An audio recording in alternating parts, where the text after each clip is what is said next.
নমস্কার। রোগ মুক্তি যোগাসন পক্ষ থেকে আমি হাটথুবা আদর্শ বিদ্যাপীঠ এইচএস, উত্তর 24 পরগনা, হাবড়া।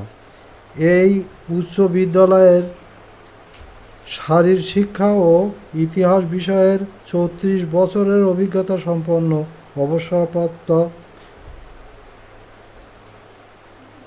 76 বছর বয়সী শিক্ষক শ্রী ভক্তিরঞ্জন সরকার বহুমূত্রবাত, স্পন্ডিলাইটিস, চর্বিওয়ালা শরীর নিয়ে যারা কষ্ট পাচ্ছেন তারা কিন্তু পারেন যোগাসনের মাধ্যমে এই মারণব্যাধির হাত থেকে নিজেকে রক্ষা করতে।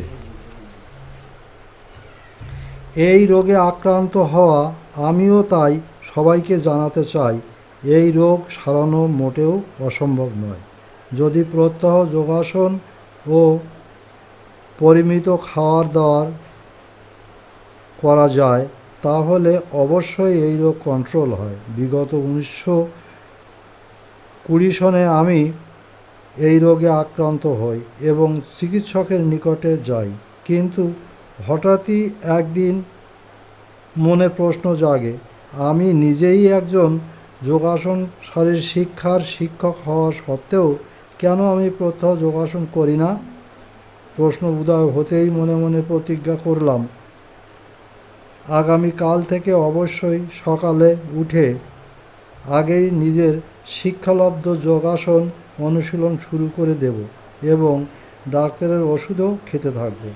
এমনি করে মাসাধিক কাল পরে পরীক্ষা করিয়ে দেখি আমার সুগার রোগ অনেকটাই কমে গেছে।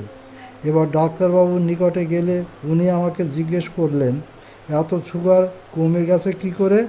উত্তরে আমি বলেছিলাম, নিয়মিত যোগাসন এবং পরিমিত শর্করা বর্জিত প্রয়োজনীয় খাদ্য খাওয়া দাওয়ার ফলে বোধ হয়। উনি বললেন,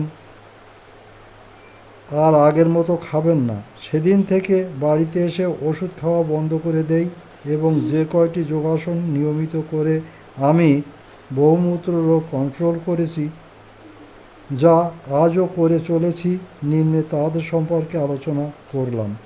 পদস্থ আসন, পশ্চিমোত্তম আসন, সর্বাঙ্গ আসন, হলাসন, শশাঙ্ক আসন, উষ্ট্রাসন, মৎস্যাসন, গোমুখাসন, অর্ধচন্দ্রাসন, শবাসন, উড্ডিয়ান, নাড়ি শোধন, কয়টি খালি হাতে আসন ইত্যাদি। পদস্থ আসন, একটি শক্ত বিছানায় বা 3 ফুট লম্বা তোয়াল মেঝেতে পেতে পা দুটির অগ্রভাগ 9 ইঞ্চি পরিমাণ ফাঁকা করে বুক চিতিয়ে হাত দুটি কানের পাশ দিয়ে সোজা করে মাথার উপরে তুলে দাঁড়াতে হবে। এবার দম নিয়ে সেই দম নাক দিয়ে আস্তে আস্তে ছাড়তে ছাড়তে কোমর থেকে দেহাংশ বাঁকিয়ে হাত দুটি কবজির কাছে ভাঁজ করে দু পায়ের পাশে রাখতে হবে এবং কপালে হাঁটুতে ঠেকিয়ে কপাল হাঁটুতে ঠেকিয়ে 5-10 সেকেন্ড স্বাভাবিকভাবে শ্বাসকার্য চালাতে হবে। পরে দম নিতে নিতে কোমর থেকে দেহ অংশ আস্তে আস্তে তুলে আগের মতো সোজা হয়ে দাঁড়াতে হবে। নতুন শিক্ষার্থীর পক্ষে কপাল হাঁটুতে ঠেকানো অসম্ভব হলে 2 পা জড়িয়ে ধরে প্রথম অভ্যাস করা যেতে পারে।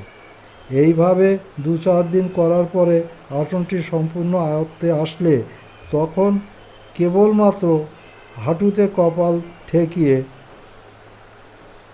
প্রথম 20 থেকে 30 সেকেন্ড ও করার সময়সীমা 3-4 বার বাড়িয়ে আসনটি অনুশীলন করতে হবে।